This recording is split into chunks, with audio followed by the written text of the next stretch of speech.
Thank you for your virtual attendance. The museum is scheduled to open on May 1st. That's very unlikely to happen, but we're trying to find some new ways to bring history to the people as opposed to the people coming to the museum. So with that said, I'm going to go ahead and share the screen. I would encourage people to check out our website, theregionofthree-oaks-museum.com, for upcoming virtual events and other resources. So now we'll go to the main event, which is the booms and busts of pioneer New Buffalo. There were a lot of them. This is a roller coaster of a story. Captain Wessel Whitaker was the founder of New Buffalo. He dreamed big about this area, but apparently never made enough money to have his portrait painted. So we don't know just what he looked like. We do know that he was a lake captain, as were two of his brothers. He was married, had 4 children, and lived in Hamburg, New York, near Buffalo. And he sailed a 2-masted schooner called the Postboy out of Buffalo in the early 1830s. The Postboy looked something like this. The Helen B is the name of this ship. The Postboy is about 2/3 as long as this ship. It was about 60 feet long. New Buffalo's often told origin story has Whitaker caught in a vicious November storm in 1834. And we had a talented New Buffalo high school student, Sonia Heath, recreate that scene for an exhibit at the Region of Three Oaks Museum this year. Before we get to Captain Whitaker's story, however, let's back up to 1787, before the US Constitution was ratified and before George Washington took office. On July 13th of that year, the Confederation Congress passed an act chartering a government for the Northwest Territory and laid out the rules for eventual statehood for those lands. Now, the Northwest Territory was huge. It was as big as the 13 colonies, almost 266,000 square miles. And it was land that eventually became the states of Michigan, Ohio, Indiana, Illinois, Wisconsin, and part of Minnesota. The Northwest Territory Act mandated some important basics. In Article 3, it said schools and the means of education shall forever be encouraged. And in Article 6, it said there shall be neither slavery nor involuntary servitude in the said territory. Settlers, mostly from New York and New England, flooded in, initially mostly along the Ohio River corridor. It wasn't until the 1830s that the migration floodgates opened in Michigan for a couple of reasons. In 1825, the Erie Canal across New York State had opened up the Great Lakes to settlement, going from the Hudson River to Albany to Buffalo to Erie, giving people and supplies an easier way to get to the Great Lakes territories and giving the products from those territories a better way to get back east. And between 1807 and 1833, there was a series of 10 treaties forcing the Potawatomi and other tribes out of their territories. As native tribes were cleared out, settlers from the east flooded in. Michigan fever, they called it in the 1830s, and land speculators sent back glowing, although not always strictly accurate, reports of fertile soil and balmy weather. Michigan's population went from less than 9,000 in 1820 to 32,000 in 1830 and 212,000 in 1840. 66,000 residents were needed for statehood, so Michigan became a state in 1837. It was the 26th state in the Union. Now, the story goes that Whitaker's postboy was forced ashore by a wicked November gale near Grand Beach in 1834, and that after spending the night in Michigan City, he set out for St. Joe to report his loss to the insurers. That when he passed the mouth of the Galeen River, he saw in the natural harbor a setting for a dominant Great Lakes port. The story goes on further that after reporting the shipwreck in St. Joe, Whitaker headed to Kalamazoo, his purse perhaps padded by poker winnings picked up in St. Joseph, and he bought land. And indeed, we do find land purchase documents from November of 1834 made out to Wessel Whitaker of Erie County, New York. But in his book, Lost on the Lakes, historian Robert Myers says that Whitaker actually started buying land in November of 1833, the year before the shipwreck. He cites records at the Berrien Recorder of Deeds office, and I went looking for those records, but the folks at the Recorder of Deeds office couldn't find them. That said, Bob Myers used to head the Berrien County Historical Association, is currently the education director for the Michigan Historical Society. He's a respected historian. So this shipwreck may well have been more legend than legitimate or origin story. In any case, we do know that Wessel Whitaker went back to Buffalo in late 1834 and got the businessmen that he worked for, Jacob Barker and Nelson Willard, to buy a half share in his new venture, that they dubbed New Buffalo. They paid $15,000, though that was later reduced to $13,000. The reason being, according to a clerk in Barker and Willard's office, the harbor not being as represented. Well, perhaps due to trust issues with Captain Whitaker, that clerk, Henry Bishop by name, was sent by Barker and Willard to New Buffalo to look after their interests. In April of 1835, Whitaker and Bishop and two others began to carve a village out of the swamps and forests of the area. Michigan fever was just peaking then. In the first 48 years the Michigan Territory was open for settlement, 2 million acres had been sold. But in 1835 alone, 2 million more acres were sold, and the next year, 4 million acres. The settlers came from the east, drawn by the cheap and fertile government land, where prosperity was promised by the mere rise of land values from the development of the new country. The attitude of the early settlers toward political and governmental problems was intensely democratic. They were themselves men of small means, many of whom were not unfamiliar with the ills of debt. They were neither the very rich nor the very poor. They were usually young and looking ahead to the future, and individualism frequently went to the point of eccentricity. Now, townships at that point were spread across the southern reaches of the Michigan Territory. I'm not sure what the township at the territory's southwestern corner would have been called when this map was drawn in 1832, since the name New Buffalo hadn't been chosen yet, but it did include the land that would later be split off as Chickaming and Three Oaks townships. On Whitaker's way to New Buffalo in the spring of 1835, he enlisted surveyor Alonzo Bennett to help him map out the town. Whitaker had known him back in New York State, and Bennett later held several town offices in New Buffalo. He was the Berrien County clerk, and he got elected to the state legislature as well. The first structure in New Buffalo was a rough log cabin at the corner of Whitaker and Merchant Streets. That's about where the New Buffalo Savings Bank is now. It was built, wrote Henry Bishop, with pine trees, using the body of the trees for the walls of the house and the tops for our bed, which were laid on the ground on one side the whole length of the building. This dwelling was either 15 by 24 feet or 15 by 14 feet, either way, not terribly big. It housed Wessel Whitaker and his three compatriots and whatever visitors were passing through in the spring of 35. There was a fireplace in the corner to provide heat. Next, Wessel Whitaker built himself a store and a warehouse, Whitaker and Company, at the foot of Whitaker Street. And next door, a lodging house and tavern run by a couple named Cummings, so that visitors to town didn't have to sleep in his log cabin. Whitaker's wife and 4 children arrived with his household goods from New York State 2 months later. And when the captain had constructed a proper residence for his family on the site near the current post office. Henry Bishop lived with the Whitakers, who he called Uncle Jerry and Aunt Jerry for some reason, for a long time. Captain Whitaker's extended family made up a fair portion of the early settlers. New Buffalo's first doctor, Reuben Pierce, was Whitaker's cousin. Wessel Whitaker's sister, Prudence Abbott, also moved to New Buffalo with her husband, Thatcher. Russell Goodrich, whose sister was married to Whitaker's brother, arrived to run a hotel. He'd been a tavern keeper back in Whitaker's hometown of Hamburg. And that hotel was located about where Casey's stands today on Whitaker Street. New Buffalo's first religious services were held in the hotel. An important non-relative came from New Hampshire, a man named Jacob Jerish, who built the first plank house in the village on Barker Street. And he also ran New Buffalo's first principal general store and blacksmith shop. Jerish's diaries, meticulously kept, provide much of what we know about New Buffalo's early years. Jerish was an important man, described by a contemporary as the mainstay of the village, financially, morally, and religiously. He was a Puritan of the Puritans and never ceased to labor for the moral and religious welfare of the people. His house was a home for all in need, and his hand never failed in charitable deeds. Early settlers often lent a hand to their neighbors. They housed new arrivals and they bartered with each other. Maria Jerish said she sometimes paid her postage in gray beans, potatoes, and onions. They worked cooperatively.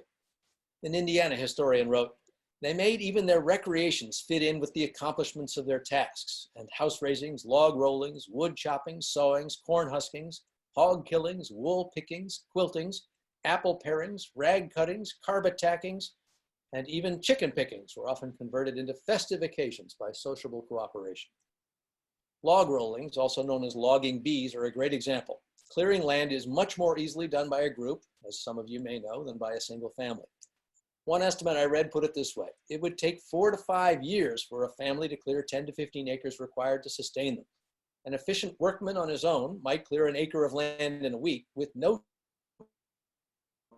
time left in the wood, but a half a dozen men working together could chop and burn an acre in a single day.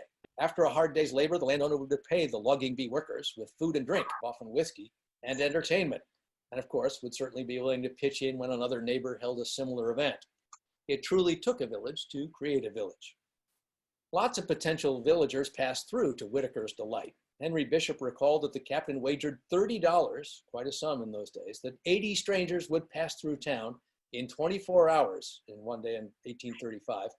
Nelson Willard took up the bet. He bet an old horse it wouldn't happen, but then he had to pay up, and Whitaker gave that horse to his brother-in-law, Dr. Pierce. In New Buffalo's second year, a school was established in keeping with that emphasis on education that was written into the Northwest Territory Act. And Wessel Whitaker's sister wrote that the captain spent his own money to create that school. Early arrivals shared labor and possessions, and a faith that New Buffalo was going to be an important place. But not everyone was convinced. Early on, a visitor made a sign for the Cummings Tavern, a man holding a horse and a decanter and glasses.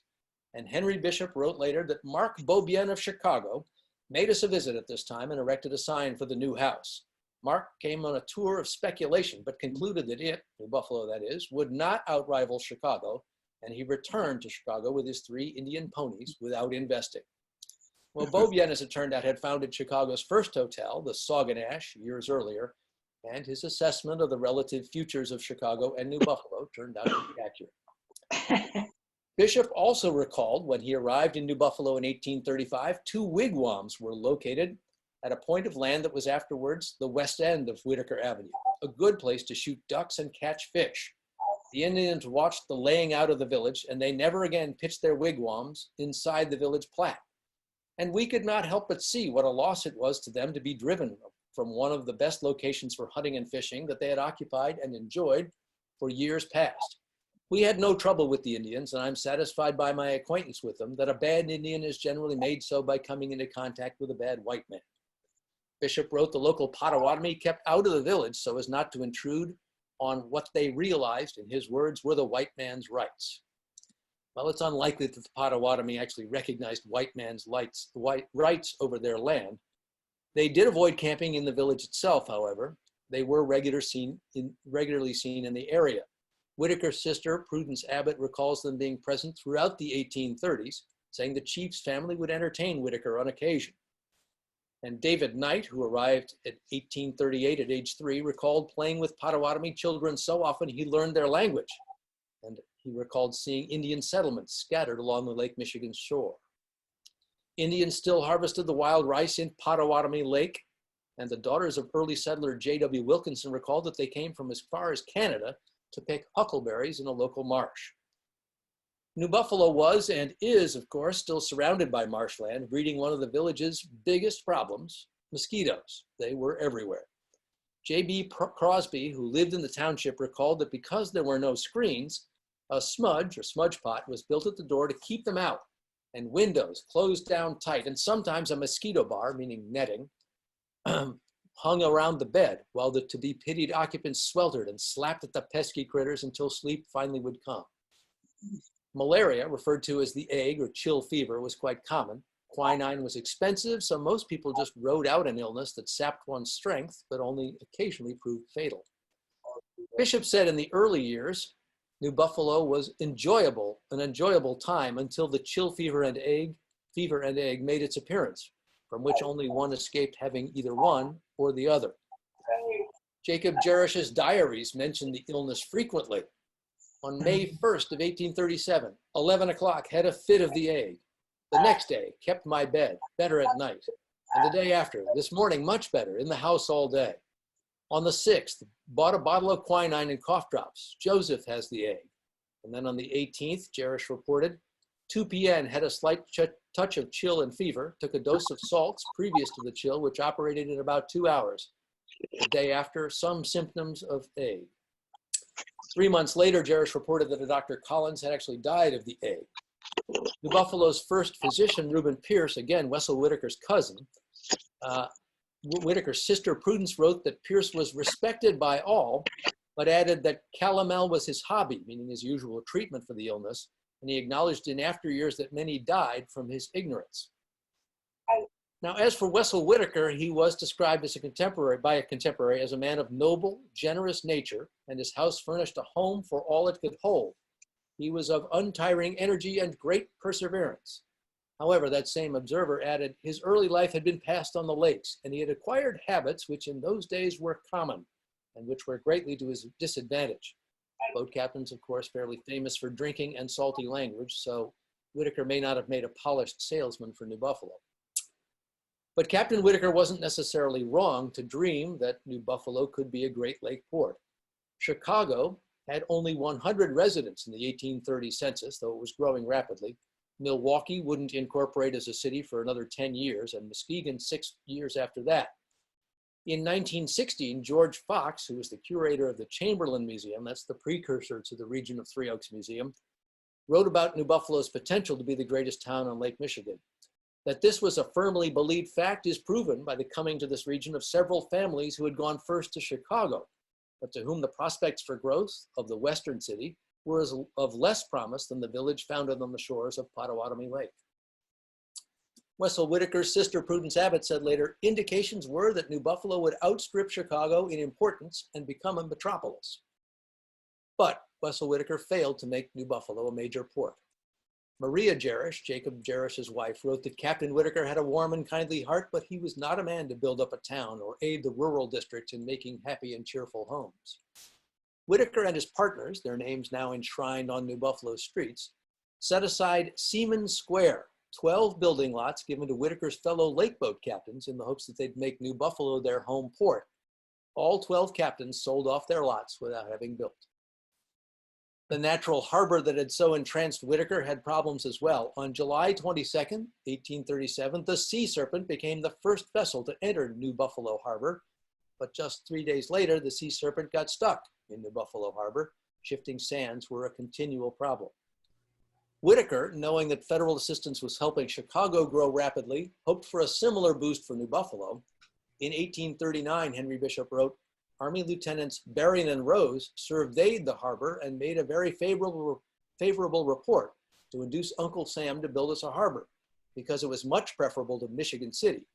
But as that was the only point that Indiana had on the lake, whilst Michigan had a dozen, so the United States built the harbor for Michigan City and didn't propose to build from Michigan until business called for it. Now, keep in mind, Indiana had become a state in 1816 and had far more people and congressmen than Michigan, which wouldn't achieve statehood until 1837, just 2 years before that harbor inspection by the Army engineers. The lack of a functioning harbor hindered the lumber trade in town, which was a big business. Early settler Henry Chamberlain, later the founder of Three Oaks and an eminent politician, described the ordeal.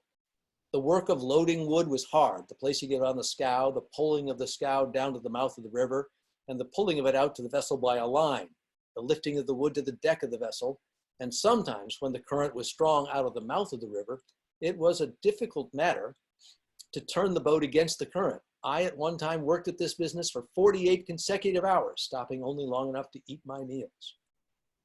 New Buffalo did get a lighthouse in 1837, and Captain Whitaker may have been the first tender. In 1839, a three-room keeper's dwelling was attached. But 2 decades later, September 1858, the lighthouse was reported damaged by a gale. A month after that, an inspector recommended discontinuing use of the lighthouse, citing dangerous conditions. And in July, use of the New Buffalo lighthouse was indeed discontinued. The sand beneath it was eroding, and it eventually fell. And just 50 years later, nobody could say exactly where it had been located. New Buffalo's biggest problem, however, was not nautical, it was economic. As one writer put it, the financial crisis of 1837, keep in mind that's just 3 years, or 2 years really, after Whitaker and the other settlers had arrived, it came like a sudden and severe frost in the growing season. Interest rates soared. 343 of the nation's 850 banks, about 40%, collapsed in the Panic of '37. So did New Buffalo land prices. Lots that originally sold for $150 to $300 had risen to $275 to $1,000 in 1836, but plummeted during the panic, selling for just $5 to $25 when Wessel Whitaker died penniless in 1841. After Whitaker's death, by the way, the postboy was sold to a man named Hickson out of St. Joe. And a few months later, carrying a cargo of gunpowder, the schooner blew up and sank near Chicago, killing the 10 to 13 people on board. Wessel Whitaker's village nearly sank without him as well. In the winter of 1841 and 1842, only two families were left, that of Jacob Jerish, the store owner, and his wife Maria, and the family of hotel proprietor Russell Goodrich. The town's charter was allowed to lapse, and it wasn't revived again until the 1860s. Winter 1842 was the low point. Henry Chamberlain wrote that when he arrived as a boy some 20 months later, there were 8 to 10 families living in the village, although there were 30 homes standing, so a lot of vacancies. Economic collapse damaged get-rich-quick dreams, but money was less than essential for life on the frontier. As Prudence Abbott, again she's Wessel Whitaker's sister, observed, the villagers lived on the best of venison without paying a cent. Maria Jerish wrote of pike weighing 30 pounds, and Henry Chamberlain wrote that skillful hunters had no problem in killing 2 to 3 dozen ducks in an afternoon. The land and water could provide the essentials. Chamberlain, who, as I said, would later found Three Oaks, his father Moses and his brother-in-law Hale Crosby became partners with Jacob Jerish and ran New Buffalo's main general store, which was also the community hangout in an again growing port town. Waiting for the vessel often brought quite a crowd to the store, Henry wrote, where all important questions relative to national, state, county, and town affairs were discussed. Here in bad weather, or when men were at leisure or out of work, could be found most of the villagers and many from the country. Before the internet, TV, radio, movies, before Zoom was created, such discussion was prime entertainment. As Ellen Crosby, who came to New Buffalo when she was 2, put it, old-fashioned visiting was almost the only means of recreation. Again, quilting bees or corn husking turned chores into social opportunities. Indeed, the Ladies' Mutual Sewing Society had been founded in New Buffalo in 1837, the first formal women's social club in the village. Now, not everyone got along, of course. Henry Chamberlain complained that quarrels between the Northrops and the Finnegans, New Buffalo's answer to the Hatfields and McCoys apparently, were a headache for him. He put it, every one of their partisans were constantly on hand. He was the township's first justice of the peace, and his first big criminal case didn't end very well. A guy caught passing counterfeit currency was to be taken to jail. Constable Northrop was to escort him to Berrien, recounted Henry Bishop, but made the great mistake of letting him ride his own horse, while the one the constable had would not cover 1 mile to the prisoner's 3. A large number had congregated in front of the hotel to see them off. The young man waved his hand to the crowd and bid them goodbye and was off, and no more expense to the county of Berrien. Still, things were looking up in New Buffalo. A modest shipbuilding industry began about this time. Wessel Whitaker's partners, Willard and Barker, sold their stake in the village in 1844 to George Allen of LaPorte, who built a grain mill in town. A village library opened in May of 45. Ellen Crosby's father, Hale, oversaw 109 volumes. And in 1847, a new schoolhouse opened in the eastern end of the township near Thomas Maudlin's farm. The village school by that time had 109 pupils and hosted Methodist church services on Sundays. The population of the township rose from just 123 in 1840, the depths of the economic panic, to 416 5 years later. And Jacob Jerish's diary entry for June 4th of 1847 contained a newsflash that would make New Buffalo a boomtown. Adams in today with the news that the railroad is located in New Buffalo. The Michigan Central Railroad had planned since 1832 to put its southern terminus in St. Joseph. But after a change of ownership, they decided to run to New Buffalo instead. The fastest way west would now take pioneers through New Buffalo. The railroad built a sawmill just south of Union Pier, and within weeks of Jerish's diary entry, a railroad bridge had been built over the Galeen River, and piers lengthened into the lake so that travelers could transfer onto steamships bound for Chicago. Jerish, upon hearing the news, built a bakery and an ice house. Hotels and stores and restaurants and taverns sprang up. Those building lot prices that could be had, the lots could be had for $5 to $25 during the depth of the panic, were now going for $100 to $500 apiece. New Buffalo became something of a party town, according to George Fox of the Chamberlain Museum. When the first train arrived in New Buffalo, it found a village in which every other building was a saloon. There were even saloons running on the beach. Whiskey was 5 cents a pint. Michigan Central trains brought 80,000 people in 1848 and more than 100,000 in 1849. Passengers could transfer onto 3 Ward-line steamships for Chicago, the Pacific, the Traveler, or the Cleveland. There was money in town, and there were some new things to buy with it. Trains brought ready-made clothes and housewares and tools. The Wilkinson sisters recalled in stormy weather, or when the boats had not come in, the passengers were forced to stop over, and as a result, the hotel business was booming. Everyone was full of roseate dreams, they wrote. They believed, or made themselves believe, that the railroad would go no further and that New Buffalo would become the metropolis of the West. Well, of course, the railroad did go farther. In 1853, rail connections to Chicago were completed, and New Buffalo's 5 years as a bustling, prosperous way station came to an end. As one history of the village put it, former guests merely waved as their trains passed through town. George Fox again. When the railroad was completed to Chicago, the piers were neglected and in a very few years became entirely useless as an aid to navigation. Following this, many of the inhabitants of the town departed, leaving, as it were, a dead town. And indeed, New Buffalo's population dropped by about half after the line to Chicago was completed. Now, of course, you know there were better times ahead for the town. A big influx of German settlers in the 1850s ensured that the village would not just dry up and blow away. However, the gap between Wessel Whitaker's dreams and what unfolded in town is vast. Henry Bishop, as you recall, was one of the people who came with Whitaker to begin settling the village, had it about right when he wrote in 1887, "Fate seemed against the place and its first settlers. Nature did its part in laying the foundation for a city and a good harbor, but all early allurements proved failures." Now, before I address any questions, let me just have a quick appeal to your hearts, minds, and yes, your wallets. As you may know, the museum recently purchased the old Township Hall on Linden Street in Three Oaks. It was built in 1866. It is the oldest building in town. It housed Three Oaks' first local government, also serving at various points as a school and a place where townspeople gathered for community suppers. It's where the residents gathered in 1898 to launch the Three Oaks Against the World fundraising campaign that brought the Dewey Cannon and President McKinley to town. And the congregation at St. Mary's Catholic Church worshiped there after their church burned down on Christmas Day of 1944. The township, as you might know, abandoned the Township Hall a couple of years ago and was seeking a commercial buyer. And we at the Region of Three Oaks Museum felt the building was worth preserving for a public purpose, perhaps a community center, a performing arts space, a site for after-school programs, a visitor center. There are lots of possibilities.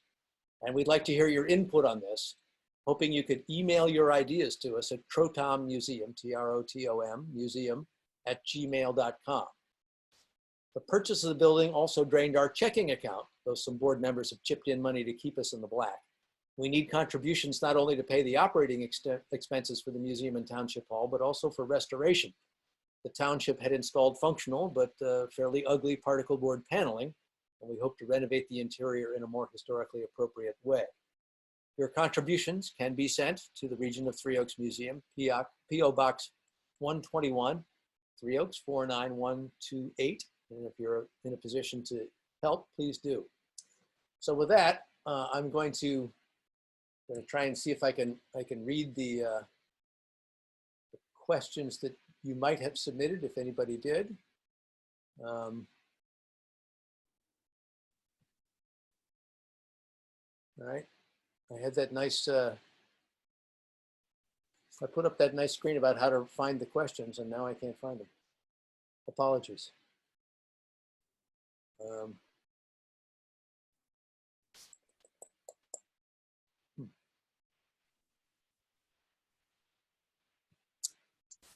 Well, can people submit something by chat? Yeah, chat is what I'm looking for, and it's disappeared from my, I think because I'm the host, I don't have chat on my on my control panel, and I'm not sure why. Pardon me. Okay, if I go back to, I guess, showing myself, I can see the chat screen. Okay. So what will happen to the old museum building?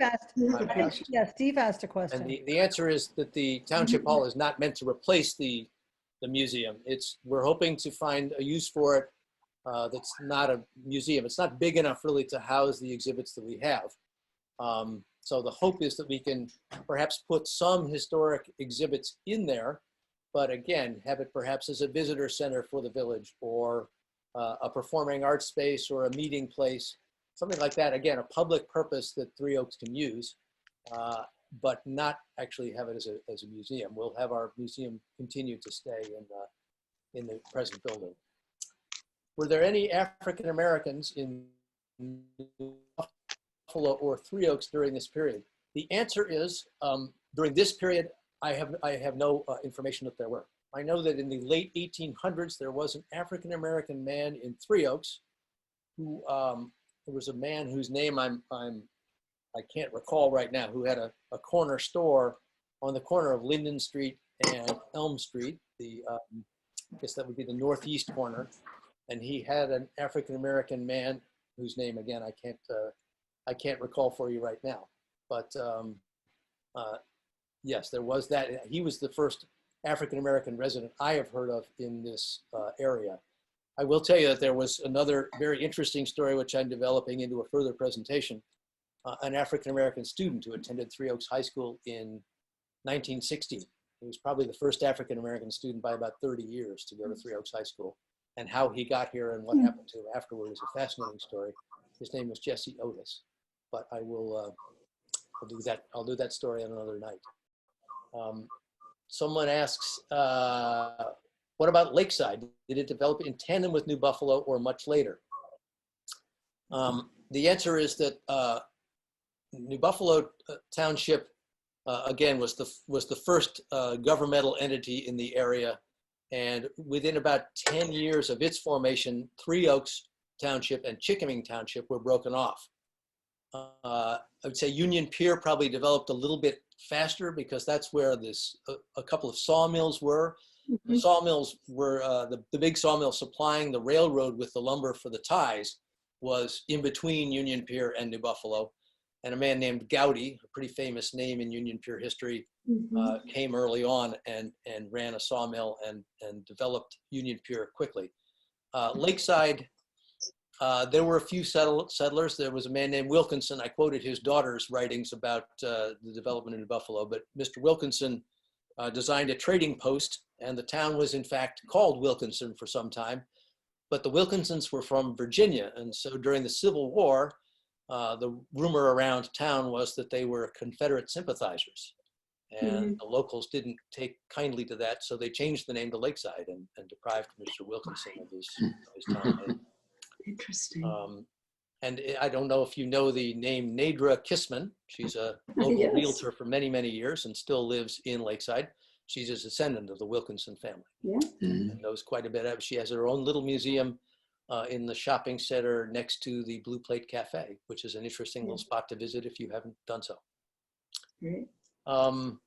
Someone asked where I got the research. Well, there are probably 20 to 30 primary sources. There's a very good history of Berrien County that was written in the 1880s that I consulted.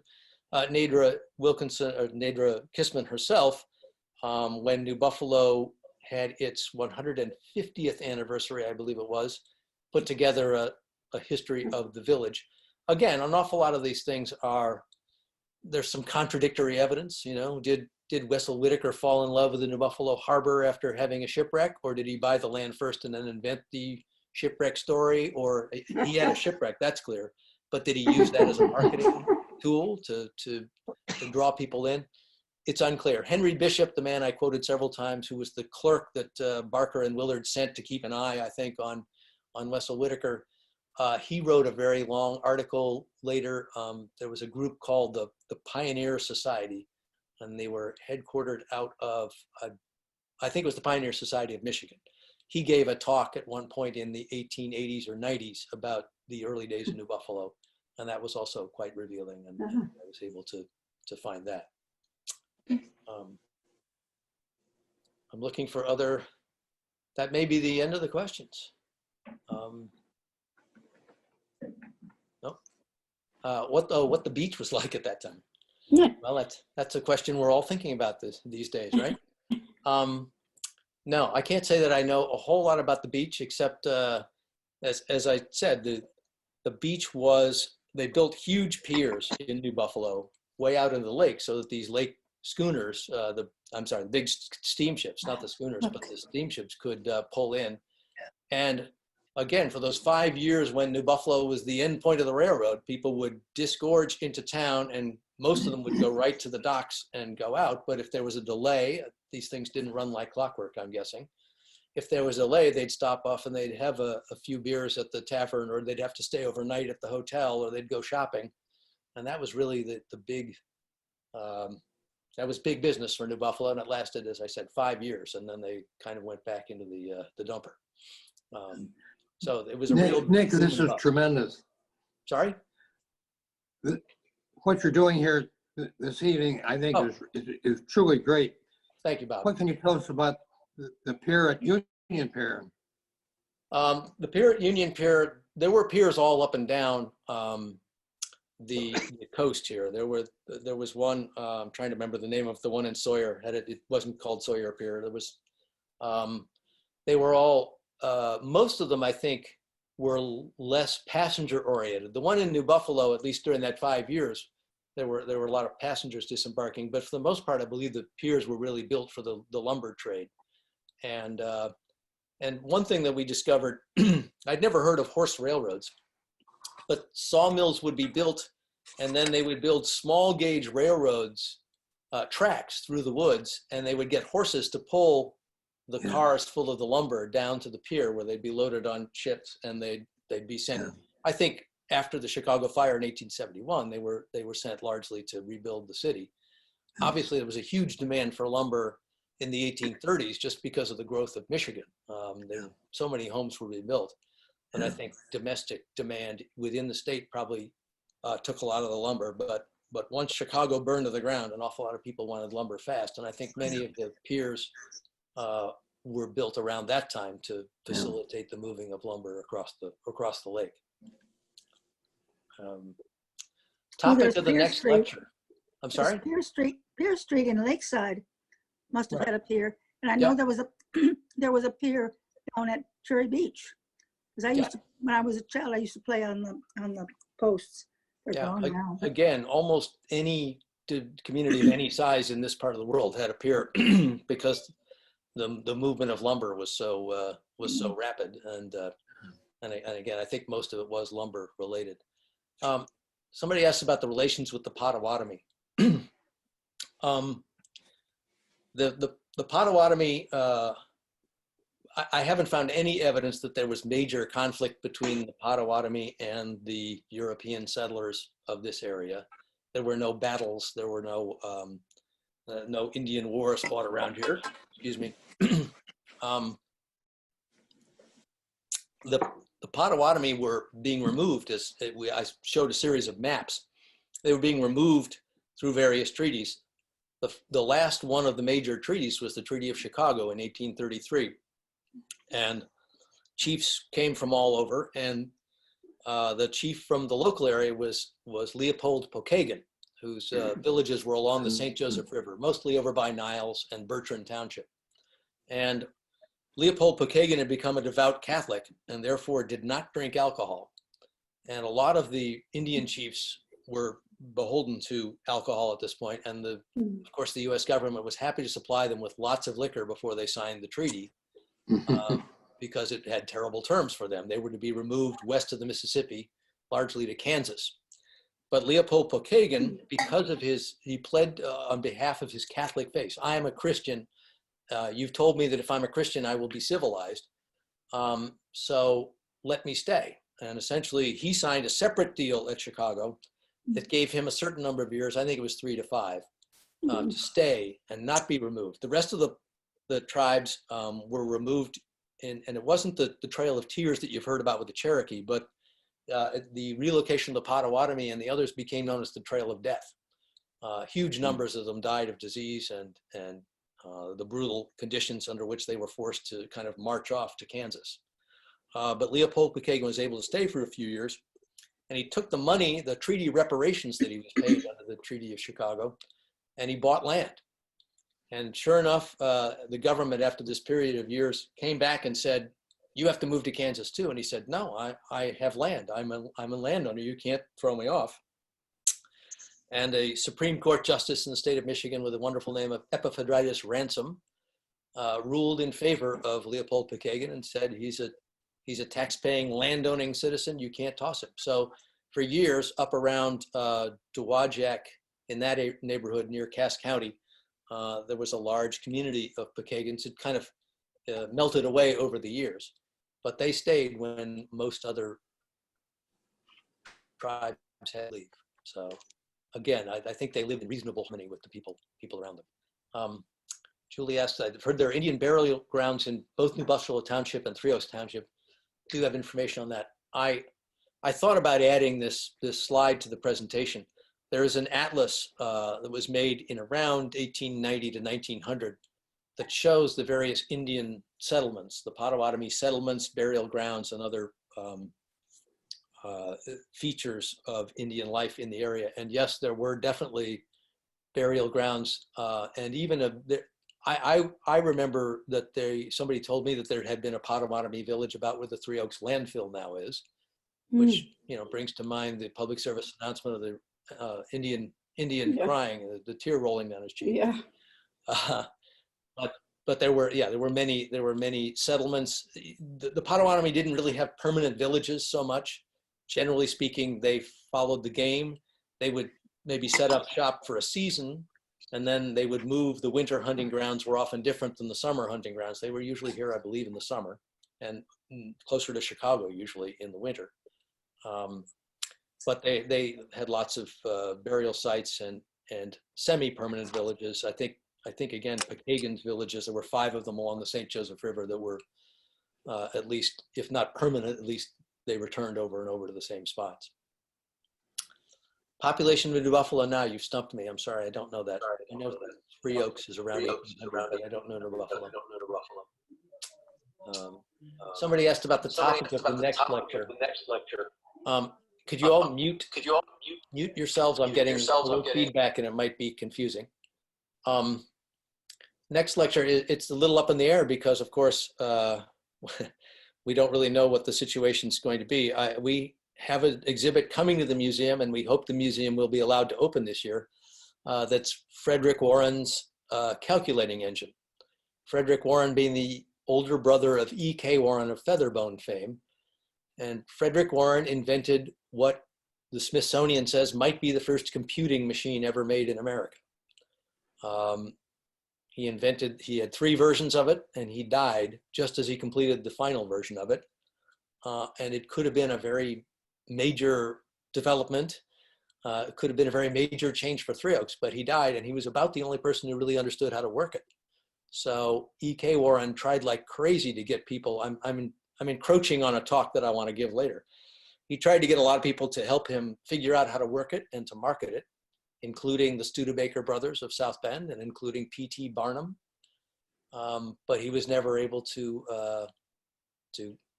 figure that out. So the contraption, nobody could figure out really how to work it, and it sat in the Chamberlain Museum from 1916 to 1952, and it's been in a storage room at Michigan State for the last since 1952 or 6.